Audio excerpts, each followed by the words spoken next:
Good morning. Thank you all for attending the Spotlight this morning, and certainly we appreciate the film that's being made for purposes of our webcast, for purposes of the website.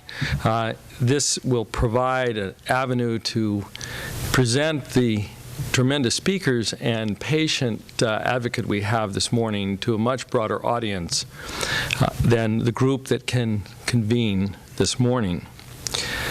But among the group you have this morning are Deans of Medicine, Chancellor of UC Berkeley. Thank you, Dr. Bergeneau, for being here so early.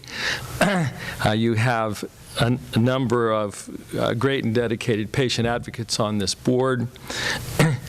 And I would like to say that among them, Dean Philip Pizzo is a champion of this initiative, who was there at the very beginning, who was there in those dark days when it was totally impossible, when there were no funds for the campaign, and where it was merely a dream.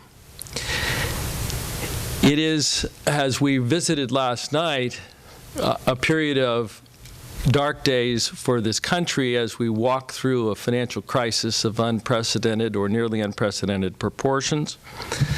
Last night, we discussed this as a path to darkness. I view it as a path through darkness.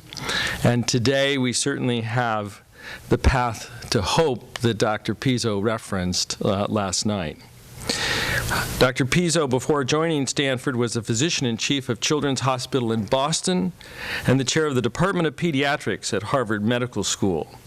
He's recognized for his contributions as a clinical investigator, especially in the treatment of children with cancer and HIV. We are here today because among the great number of chronic diseases of terrible and tragic importance to us and the country is rheumatoid and osteoarthritis, a disease where tremendous research is being done at Stanford and the other great university and institutional research facilities in California, for which we have great hope for stem cell research.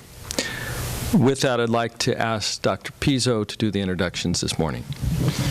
Good morning, and thank you, Bob. I think that all of us recognize that the process of discovery, of bringing new knowledge from the laboratory to the bedside, is a long and significant one, but one that can yield many improvements and change the course of people's lives. Bob referenced my own background in pediatric oncology, and those who know the field know that when certainly I started, most children who were diagnosed with cancer died, and today 80% are surviving, and that's because of the impact of both basic and translational research. As our nation moves forward, hopefully to develop a healthcare plan of significance in the years ahead, one of the areas that deserve increased attention is going to be not only the care and treatment, but research into improving the lives of those who have chronic diseases. And autoimmune diseases stand out among those with great significance. They can be catastrophic in their impact and enduring in their significance to the individuals. And I know even from my brief meeting with Barbara D'Amico earlier this morning that while she's traveled through periods of darkness, she brings a lot of light.